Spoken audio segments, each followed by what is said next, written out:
Uh, Today's topic is system of particles and rotational motion. Extended body. It is a system of particles. Rigid body. Ideally, a rigid body is a body with a perfectly definite and unchanging shape. The distance between all pairs of particles of such a body do not change. In practice, no real body is truly rigid since real body is deformed under the influence of forces. Rigid body motion. There are three types of rigid body motion: pure translation, pure rotation, and mix of translation and rotation. Pure translational motion. In pure translational motion, at any instant of time, all particles of the body have the same velocity. Here, a body is shown. We know that the body is made of a combination of particles, and when this body is in pure translational, that is, it is moving, the whole body is moving with constant velocity, then all particles have same velocity as the body.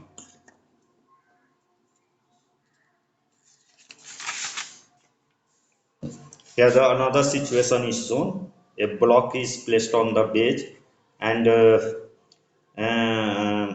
this body is moving, then particle P1 and P2. If the whole body has velocity V, then particle P1 and P2 or any another particle will have the same velocity. Pure rotation. In pure rotation of a rigid body about a fixed axis, every particle of the body moves in a circle which lies in a plane perpendicular to the axis and has its center on the axis. This is a rigid body shown, and a axis is passing through the body. Then if body is rotating about this axis, then all particle in this body will be moving on a circular path, and this circle, the plane of circle will be perpendicular to the this axis, or axis will be perpendicular to the plane of circle. Here two particles is shown, P1 and P2, which is rotating, revolving around the axis, and axis is called axis of rotation, is perpendicular to the plane of motion of particle P1 and P2. For any particle on the axis P3, R3 equals to 0. If any particle is on the axis, then distance of particle is from the axis is 0. So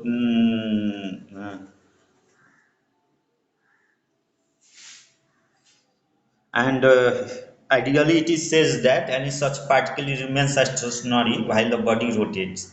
This is expected since the axis is fixed, because we have considered that the axis is fixed and body is rotating about this axis, so all particle is rotating, but particle on the axis is not rotating. Precision. When the axis of a rotating body moves around the vertical through its point of contact with the ground, sweeping out a cone, then this motion is called precision. Let us consider this body is moving and this body is rotating, and it also revolving like this. Then the motion of the body will be called uh, precision, like spinning of a top. Top has the motion of precision. Combination of translation and rotation. When the axis of a rotating body translates, then the motion is combination of rotation and translation. For example, a rolling cylinder. In rolling cylinder, particle is rotating as well as translating. So it is a combination of translation and rotational motion. Now the concept is center of mass. The center of mass is the representative point at which whole mass of the system or body is supposed to be concentrated. For describing its translation motion, it may be inside or outside of the body. Uh,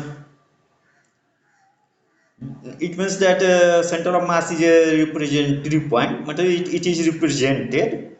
and it is considered that all mass of the body is concentrated at that point. I think it may be inside the body or outside the body. For example, these are system of particles. Then there may be anywhere a point where it will be considered that all mass of the all this point mass is concentrated, and that point is center of mass. For example, in this is a T-shaped plate. Then there will be somewhere in the center of mass at this point. Center of mass is calculated, not it is. For example, I am saying this, and this is a plate, rectangular plate, and there may be a center of mass at this point. This is a ring. Then the center of mass is at the center of ring, and this is not the inside the body, this is the outside the body. Here, if this is a plate, then the center of mass inside the body, but this is a made of rod, and not this part is not filled with body or material, then then center of mass is outside the body. For translatory motion, it is considered that force is acting on the CM, that is center of mass. For example, consider this body acted on by several forces F1, F2, F4, F3 at different position and part. But if this body is in translatory motion, then it may be considered that all forces are acting on the center of mass. This means that we take the vector sum of these all forces, and then we will get a single force, and that single force is acting on the center of mass. Same situation is here shown. Position of center of mass, a discrete distribution of mass. Now we are going to calculate the position of center of mass, where it will be the first case is the discrete. If the mass is distributed discretely, then how can we calculate the center of mass? A system of two body particles. Here we are considering only two body or two particles. Consider a particle is m1 with mass m1 at this point, a particle is m2 with mass m2 at this point, with position vector r1, that is the this is the origin. So the position of point will be described by a position vector r1 vector. Similarly, the position of point mass m2 body particle will be described by the position vector r2. Consider a system of two particles of masses m1 and m2 respectively. Let r1 and r2 with their respective position vector. Then we know that v1 equals to v1 vector equals to dr1 by dt, and v2 vector equals to dr2 by dt are their velocities. That is, particle is in moving condition, and any instant we are seeing their position. Let F1 external force on particle 1 and F2 external force on particle 2. F1 2 internal force on 1 due to 2, and F2 1 internal force on 2 due to 1. Here the situation is that on particle M1 some external force is acting as well as internal force, because we are considering it two particle system as a single body system. So this particle applying force on it is considered, and this particle is applying force on this. Okay, and some external force is also acting on the particle. This is F1 and this is F2. According to Newton's third law of motion, F12 equals to minus F21.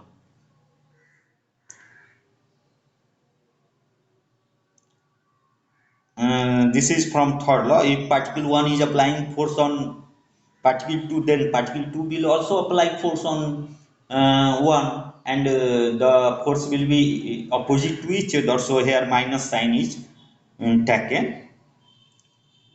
This implies F12 plus F21 equals to 0. This is equation 1. Now total force acting on the system equals to total force on particle 1 plus total force on particle 2, or F net, that is total force particle 1, the force on particle 1 F1, this is external force on particle 1 plus this is internal force, that is force due to particle 2, this is internal force.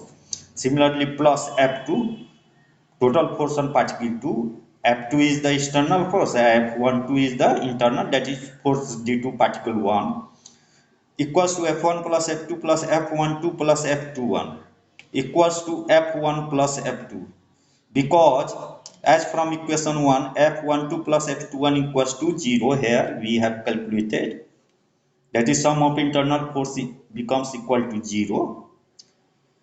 So F net equals to net external force on the system, where F1 plus F2 represent net external force on the system, equation 2.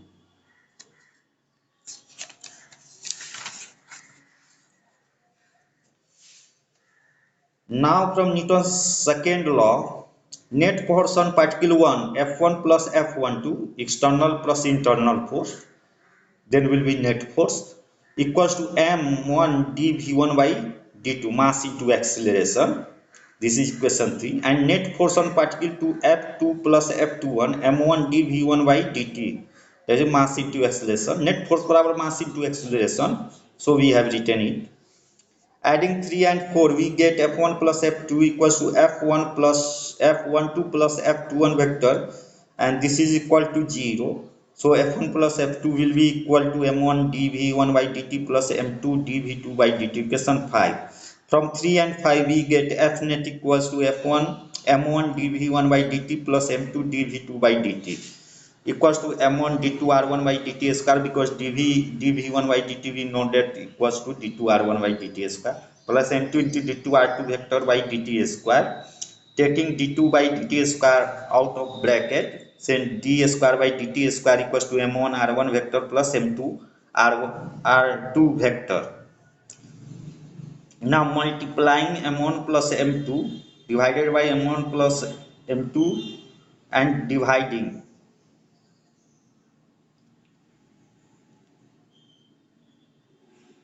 multiplying with this, because this is equal to 1, so we are multiplying to make the equation simpler. So and this part is taken on inside the differentiation, so m1 this, so becomes m1 plus m2 equals to d2 by dt square, m1 r1 plus m2 r2 by m1 plus m2. This is equation. So consider a particle of mass m1 plus m2 having position vector RCM, that is, this is a distance position vector which is represented by RCM, is acted upon by an external force given by F net. Then from second law of motion, we have F net equals to m1 plus m2 into A vector, equals to m1 plus m2 into d2 by dt square into RCM. Question 7. So comparing 6 and 7, we have RCM equals to M1 R1 plus M2 R2 divided by M1 plus M2. Thus, point having position vector RCM is called the center of the mass of the system.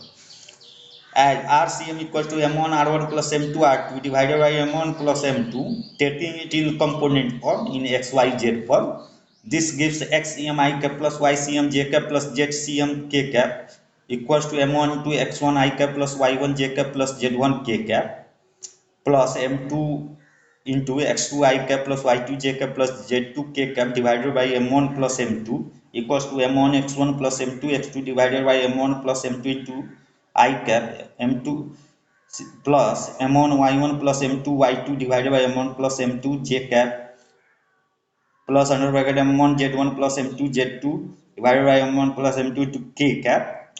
Now getting I J K both sides, coefficient of I J K from both sides we get XCM equals to M1 X1 plus M2 X2 divided by M1 plus M2. YCM equals to M1 Y1 plus M2 Y2 divided by M1 plus M2, and ZCM equals to M1 Z1 plus M2 Z2 divided by M1 plus M2.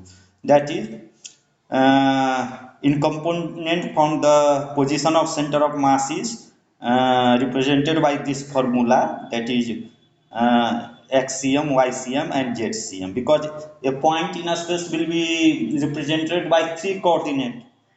So if our center of mass is considered as a point, so there will be three coordinate of that point, and that point will be represented by this formula. X coordinate of cm is xcm, y coordinate of cm is ycm, and z coordinate of coordinate is gcm, given by this formula.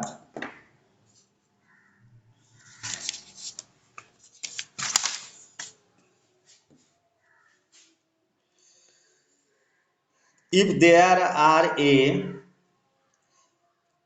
system of f particle of mass,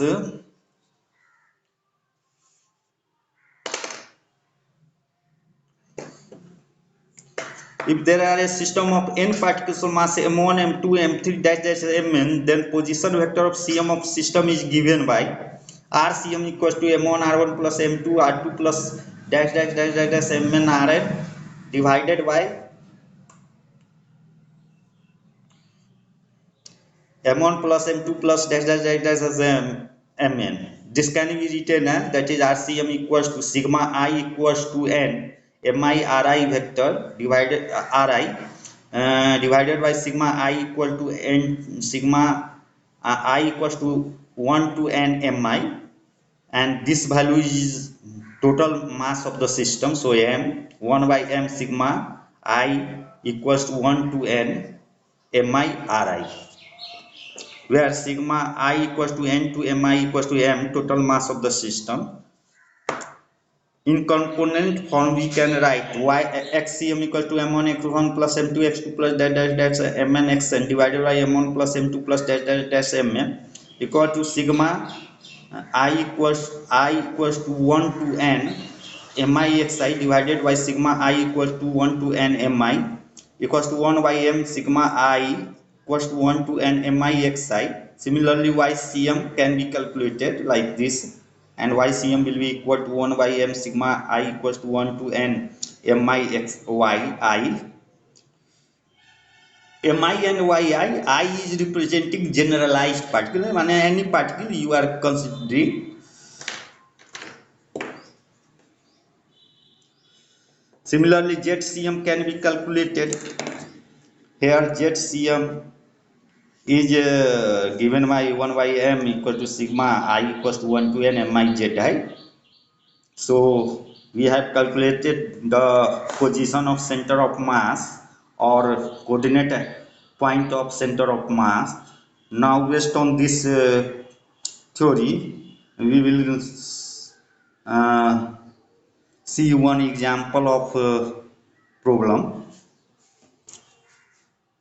Question: if three equal masses are placed at the vertices of a triangle, then show that their CM lie at the centroid of the triangle. Here 3 point is shown, that is this is a triangle where at this point m1 is placed, this point m2 is placed, and this point is m3, and all three particles have same mass m m m, but position is different. The coordinate of this point is x1 y1 z1, and this point is x2 y2 z2, and this is x3 y3 z3. Now we know that the center of mass will be anywhere in the this plane, and can be calculated with the help of this formula. Xcm equals to m1 x1 plus m2 x2 plus m3 x3 divided by m1 plus m2, or mx1 plus mx2 plus mx3 divided by m1 plus m2 plus m plus m plus m, because all particles have same mass and m is common. The x1 plus x2 plus x3 divided by 3m and equals to x1 plus x2 plus x3 by 3. Similarly, ycm will be like this, and finally it comes out to be y1 plus y2 plus y3 by 3. And z coordinate of center of mass is like this, z1 plus z2 plus z3 divided by 3. From coordinate geometry, we know that x1 plus x2 plus x3 by 3 comma y1 plus y2 plus y3 by 3 comma z1 plus z2 plus z3 by 3 is the coordinate of the centroid of the triangle proved. Find the center of mass of three particles at the vertices of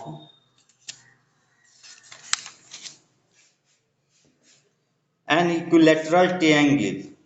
The masses of the particles are 100 gram, 150 gram and 200 gram respectively. Each side of the equilateral triangle is 0.5 meter length. The situation is shown here. We have placed the equilateral triangle as shown in the figure. One vertices I have placed at the origin and other vertices at point A and another vertices at point B. For simplicity, this will give we can solve this problem easily doing this. So the coordinate of this point will be 0, 0, 0. It is placed in a plane, xy plane can be considered. Now the coordinate of this point will be 1 by 4 and root 3 by 4. This can be calculated. And coordinate of this point will be 1 by 2 comma 0. Here m1 equals to 0.1 kg, m2 equals to 1 by 50 by 1000 equals to 0.1, changing into SI unit, m3 equals to 0.2 kg. And x1 equals to 0 and y1 equal to, this is 0.1. So x1 is equal to 0 and y1 because it is at origin. And x2, here we are considering 0.2. X2 equals to 1 by 2 and y2 equals to 0 because y coordinate of this point is 0. Similarly, x3 equals to y 1 by 4 and y3 equals to 3 by 4. Now using the formula for center of mass, xcm will be like this: m1 x1 plus m2 x2 by m3 x3 m1 plus m2 plus m3, putting all the value and solving. Similarly, ycm equal to m1 plus and put this value and solve.